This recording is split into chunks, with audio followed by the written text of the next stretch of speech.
Aquiles Guevara Aragort los saluda en mi estoicismo de hoy, día 236. ¿Por qué las personas sabias no se emborrachan? Cita. Por lo tanto, explícame por qué una persona sabia no se emborracha, no con palabras, sino por los hechos de su fealdad y ofensa. La medida no son sino castigos. Séneca.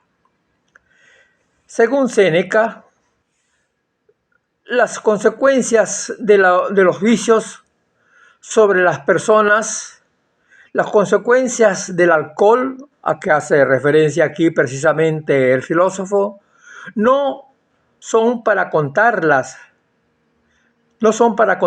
con palabras a otras personas, sino que ellas se muestran con las consecuencias negativas que provocan sobre las personas que, según la cita, las palabras se quedan cortas ante la fealdad de los actos que se hacen durante la embriaguez y las ofensas que se cometen, porque siguiendo la sabiduría de dichos popular, no hay cosa más fea que un borracho.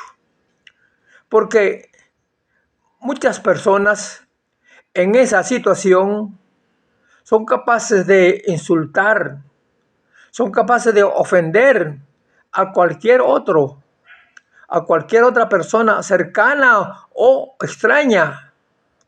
Pareciera que el exceso de copas los llena de un coraje indeseable que los lanza a hacer y a ofender al que se encuentre por delante sin mirar las consecuencias. Y aquí lo que nos dice el filósofo. Por lo tanto, explícame por qué una persona sabia no se emborracha. Explícame no con palabras, sino por los hechos de su fealdad y ofensas. Por supuesto que estas situaciones que podemos llamar extremas, que perjudican la moral de las personas, su posición como ciudadanos que conviven con otras personas, con otros ciudadanos, que tienen una autoestima y que se ocupa de su desarrollo personal, que desea progresar en la vida y tener una posición en la sociedad para su bienestar, para los suyos, para la humanidad, no va a perder la perspectiva y emborracharse y embarcarse en un vicio como es el alcohol, donde las tiene todas para perder y no tiene nada para ganar. Porque si tiene un trabajo bien o regularmente remunerado, lo va a perder. Se quedará desempleado y allí sin ingresos. Y entonces vendrán los problemas para poder sostenerse, para poder sobrevivir, mantenerse él, y lo que es peor, mantener su vicio.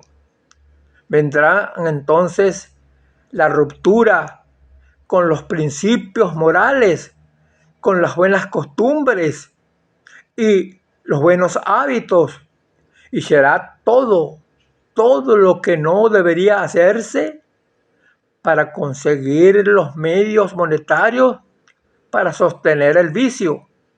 que para él es lo prioritario. Es cuando surge la tragedia en el seno familiar, cuando allí, en el seno de la propia casa, comienzan a darse cuenta que poco a poco se desaparecen ciertas cosas. Y es precisamente el clímax de la tragedia cuando la familia se da cuenta que quien es el responsable de lo que se está desapareciendo, de quien está desapareciendo las cosas, está en la propia casa. Luego viene el gran problema de decidir sobre lo que habrá de hacerse, ya que esa persona se ha convertido en un peligro dentro de su propia casa. Y allí la respuesta, no precisamente con palabras que, que se quedan cortas, como dijimos antes, sino en una tragedia familiar que dio respuesta a la pregunta del filósofo de por qué una persona sabia no se emborracha. Y es que no se necesita ser sabio para llegar a ello. Yo presumo que la persona sabia, dentro de su sabiduría, dentro de su superioridad sobre las otras personas, en todos los sentidos, no se emborracha porque ve con antelación las consecuencias de los vicios, porque tiene unos principios morales que lo conducen dentro de su sabiduría sobre lo que debe hacer y sobre lo que no debe hacer, y porque su voluntad le es suficiente para apartarlos en el momento de todo de lo que no debe hacer.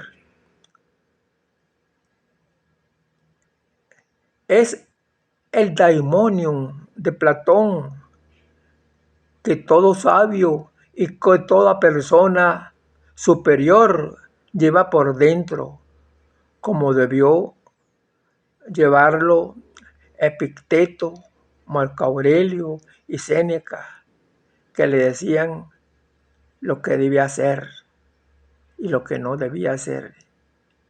Y tienen lo suficiente autoridad estos filósofos, suficiente autoridad moral para decirnos en sus reflexiones lo que deberíamos hacer y lo que no deberíamos hacer.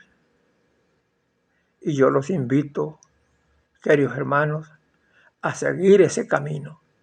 Es mi palabra, queridos hermanos, queridos amigos. Muchas gracias por acompañarme y será hasta mañana.